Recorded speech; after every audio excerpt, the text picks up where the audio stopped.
This is the Vevor 50-inch collapsible sluice box. It's one of the most affordable sluice boxes out there, but is it any good? We're going to answer that question today. This was sent to me by Vevor to do a review video, but I've seen a lot of other people use this box, and honestly, they haven't given it the best review. So before Vevor even sent me this box, I made sure it was okay with them that I would make some modifications if I needed to. So we're going to test it as it is, plus we're going to test some modifications that I have for it.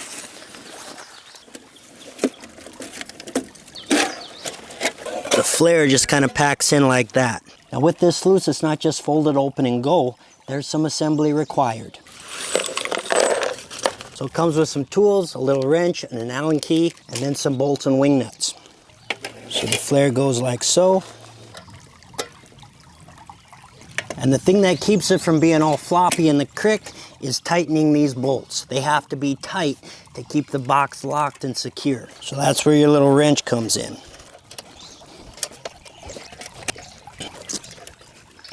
Now if you look, there's some bolts right here and some extra wing nuts. And if I lock those, that kind of helps lock the hinges together. This joint overlaps a little bit. So by screwing down this wing nut, it holds that joint tight to keep it straight. So now the box is locked. Now this box doesn't use a rubber mat like I'm accustomed to. It has a wing nut that kind of keeps it together.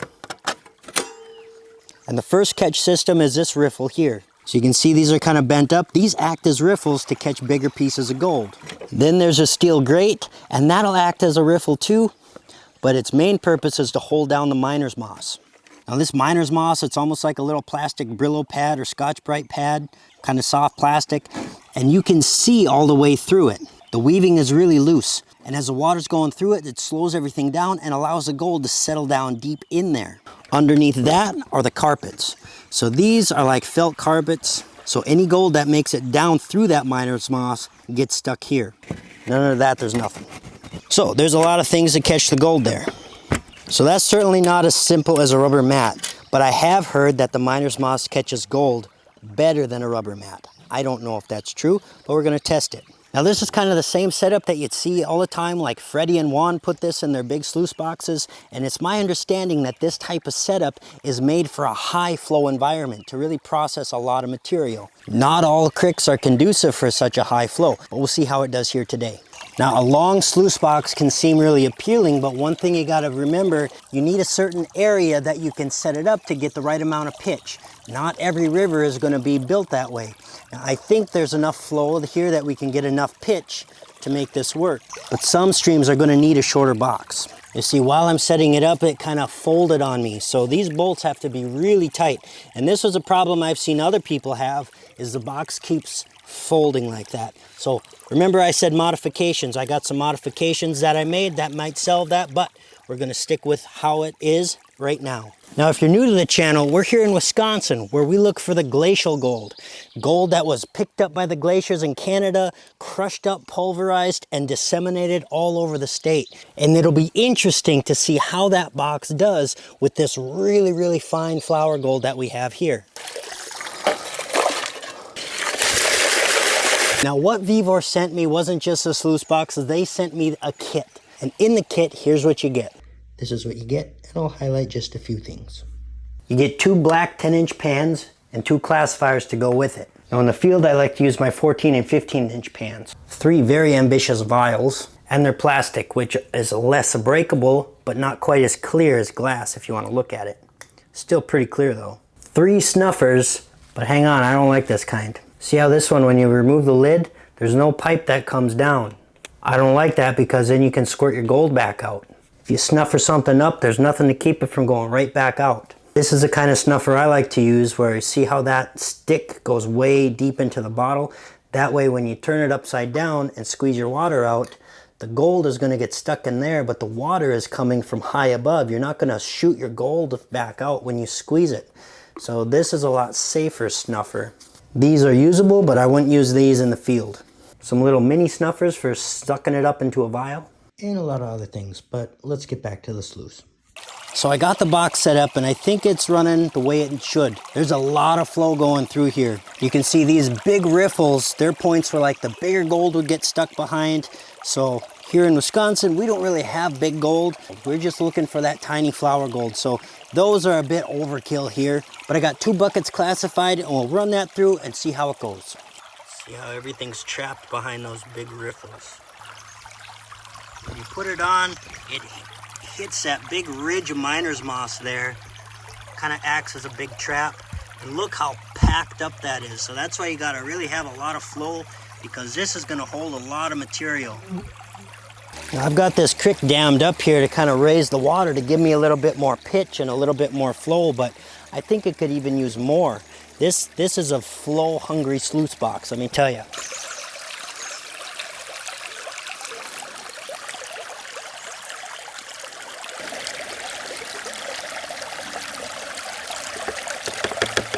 I can see that there's pieces of gold getting stuck in this low V mat that they have like before the miner's moss. So clearly the miner's moss is not essential for catching gold.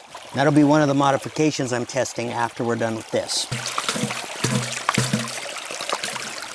All right, so that's 2 buckets run through. I'm gonna let that clear out just a little bit and then we'll go through the cleanup process. I still see some gold in that small rubber mat there, but not as many. So obviously that is exchanging some pieces of gold at this rate of flow. But it should be getting caught down there. All right, oh boy, this is heavy. Wow, that's a packed sluice. So you can see those little specks there, they remained in that mat the whole time. And that's more towards the edge, towards the center. I think they got kicked down below. But look at all that material. Like these riffles are just packed with black sand. Now to clean this out, you gotta disassemble it. Take all those miner's moss and all those pieces away. Take the wing nuts off, don't lose them. These come out like so, and I'll wash those off. And we'll peel out this miner's moss. Oh, hang on. First we'll peel out these steel grates. Wash those off.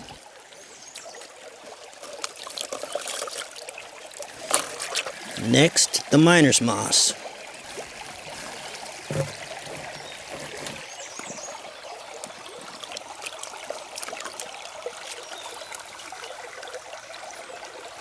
Now I've literally seen people beat these miner's mosses like they're beating a rug, but it looks like it's pretty clear material.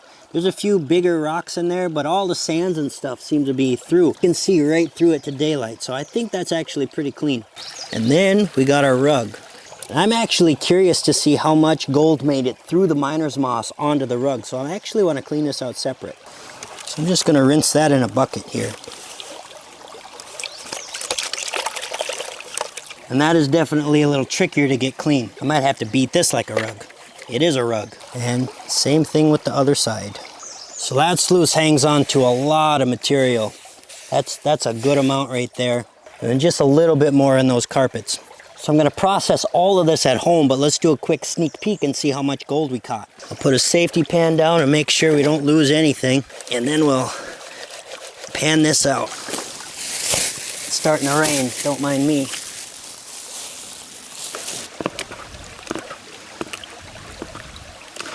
All right, we should be able to get a quick peek of what we trapped. So not a lot to show, but it is catching some of that super fine gold.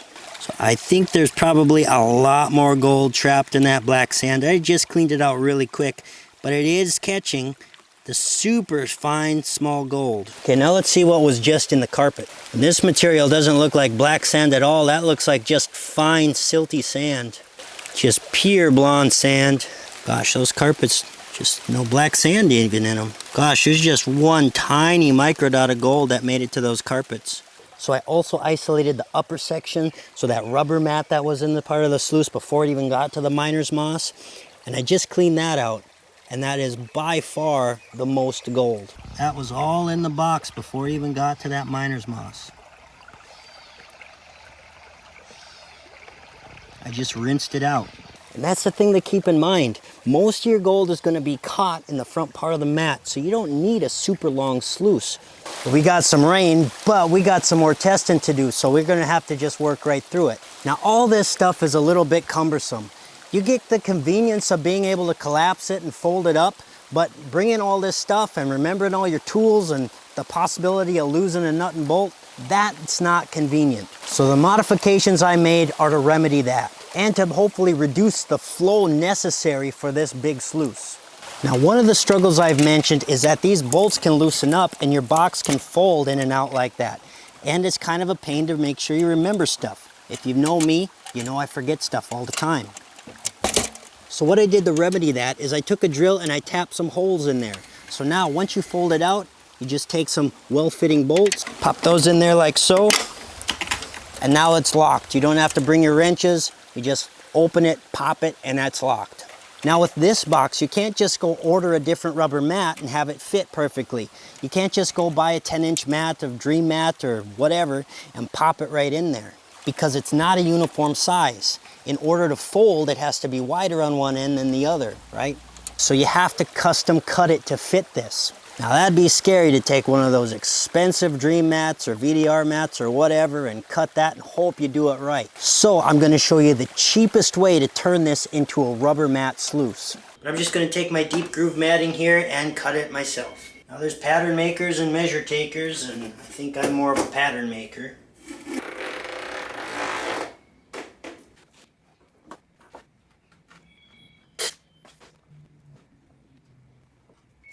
Now this existing rubber mats, I want that to overlay like shingles, so I loosened it a bit, and this is going to tuck right up underneath that. Now this sits a little more proud than I would like, so I'm going to use this bolt to screw it down, but a bar that went over this might make it better, so I'm not a fan of that, but that's what we got right now. It's a field test.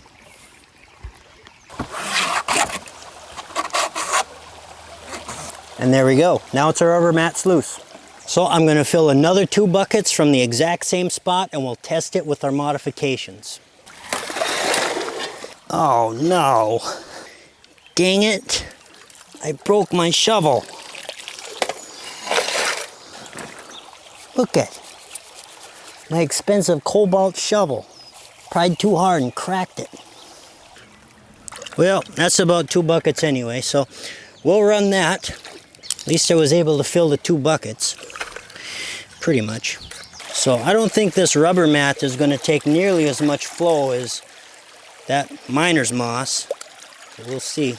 You can see this lip is just attracting sediment. It's getting riffled in there, which isn't bad, but it's causing so much turbulence that everything along here in this V is kind of getting blown out. And then you can see these bolts around there. The turbulence is causing everything to get blown away. I don't love that, but there's still plenty of grooves that are full all the way across. So I think we'll be fine catching the gold. There's already some pieces in that low V mat right there.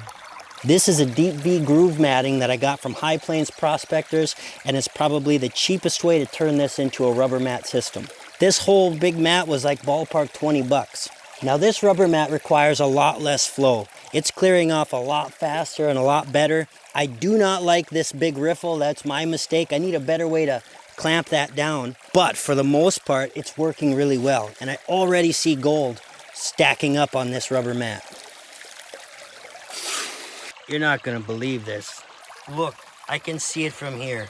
Look at that piece that just popped up.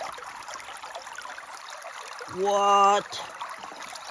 Oh my gosh. It only made it that far and then it stopped in that low V mat. And I bet it's going to stay there the whole time.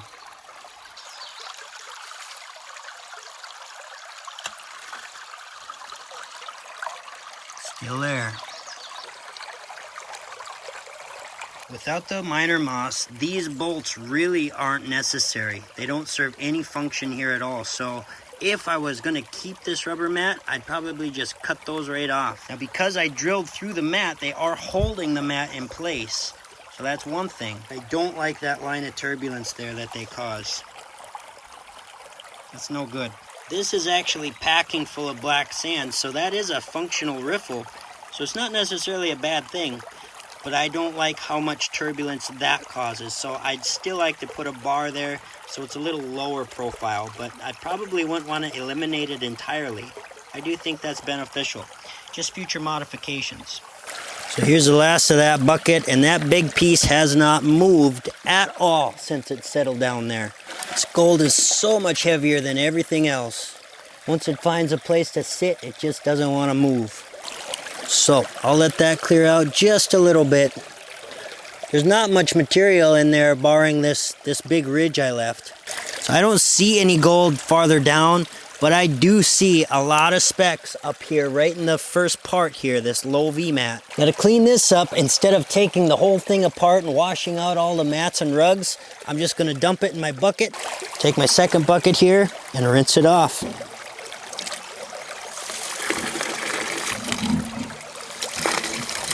It's almost too high.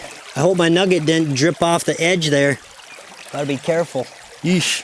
And I could take the whole mat out and unroll it and shake it out, and that's a really great way to clean the mat, but these rubber mats clean so easily, I don't think it's necessary. I think that is a way easier system. Cleaned out, ready to go again. Let's take a look at what we got. So there is just so much less material to deal with that rubber mat. Now, is that good or bad? We're still gonna test that out because maybe this didn't catch as much gold as that miner's moss did. But if it did, it's a lot nicer to deal with this little amount of material than, I mean, that's like a quarter bucket there from the miner's moss. So huge difference, but let's take a peek at what it caught. Good, we didn't lose our big piece. It's still there. Gosh, that's a nice piece. Wow. So there's plenty of pieces of tiny, tiny flower gold that the rubber mat caught. That giant piece of gold, which any mat would have caught. But I'd say that's very acceptable right there. So I think that rubber matting does just a fine job of catching that flower gold. So the next thing I need to see is how these compare when they're all cleaned up. Maybe the miner's moss caught a whole bunch more fine gold that the rubber mat lost. I want to compare each one separately and see if I can notice a textural difference in the gold. But as of now, I can say the rubber mat is a lot easier to use than all this stuff.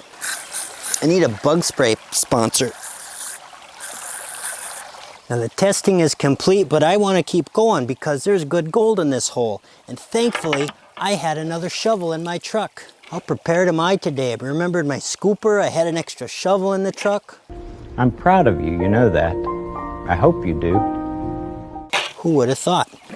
So I'm gonna keep digging for a bit. So now I got 2 more buckets and both sluice boxes set up. So I'm gonna double feed here. Scoop here, scoop there. Oh, production. Works pretty well. All right, so I've run a total of 8 buckets, and that's enough for me. And I got a ginormous tailings pile here. I'm not gonna leave it there. Don't rely on the river to fill it for you. Fill your own hole.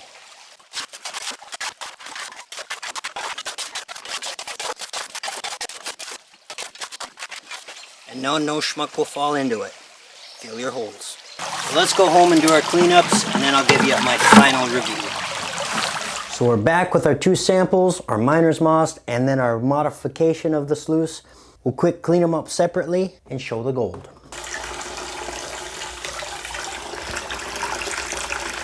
Okay, so now I have 2 pans of reduced material. This was that massive amount from the miner's moss, and this was the lesser amount from the rubber mats. And what I'm going to be looking for is not the amount of gold because I'm shoveling wild dirt from the field, so I don't know the quantity that I was shoveling. But what I'm going to be looking for is a textural difference in the gold. Maybe the miner's moss did a better job at catching the fine gold. Maybe the rubber mats did. Is there any difference at all? That's what I'm going to be looking at. So I'll pan these back and we'll see. All right, 1 down, 1 to go.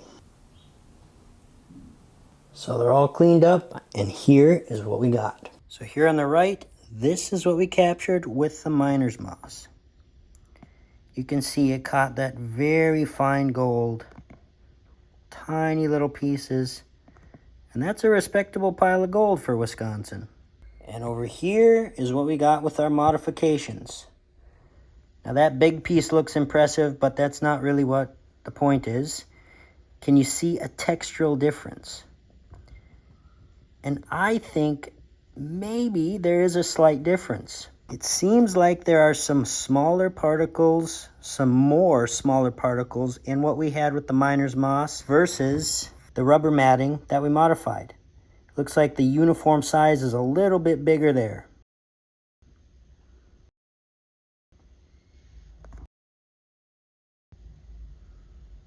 But overall, the piles are fairly similar. I'd say both of them do a decent job, but it does look like that miner's moss has a little bit of an advantage on the super small gold. Full disclosure, Vevor sent me this as a product review, and they have a link in the description for a discount so you can get the box yourself if you're interested. I'm not here to convince you one way or the other. I'm just here to give my fair and unbiased opinion. So overall, what are my thoughts? There is definitely a convenience factor that it is collapsible. However, being that you have to assemble it is kind of an inconvenience factor. And having all these pieces, all the tools that you need, all the bolts that you can lose, that's also an inconvenience factor. Also, being that the box is so long can act as a disadvantage because you're not going to be able to use it in every stream setting. However, where you can use it, it can be nice to have a long box. So that's both an advantage and a disadvantage. Just depends where you are and where you set it up. Now the modifications that we made, I think, do make it easier without the need for having all the tools and all the bolts. You can just run some bolts in those holes and lock it in place. This miner's moss takes a very high flow for it to work properly and exchange, and not every stream is going to give you that. However, clearly the miner's moss does work very well for capturing that flower gold. So again, advantage and disadvantage. Now the rubber matting modification makes it useful in a lower flow environment, and this is about the cheapest rubber matting you can get, and clearly that also works well for catching the fine flower gold. Cleanup and exchange of material is a lot easier with the rubber mat than the miner's moss, but you could probably run this all day before you had to exchange it. I don't really know. You can maybe look at the comments to see what other people have to say about it. Overall, it's probably the most affordable box you can get, but if I'm being honest, it's probably not going to be the box I use most often. I'll probably stick to my smaller one-piece box because in the places I go, that's actually more convenient. Please let me know what you think in the comments, and let me know if you've used this box and what you think of it. It'll be a great resource to add to the review. Thank you to Vevor for sending me that box, and thank you guys for watching. Come on back for the next one. Bye-bye.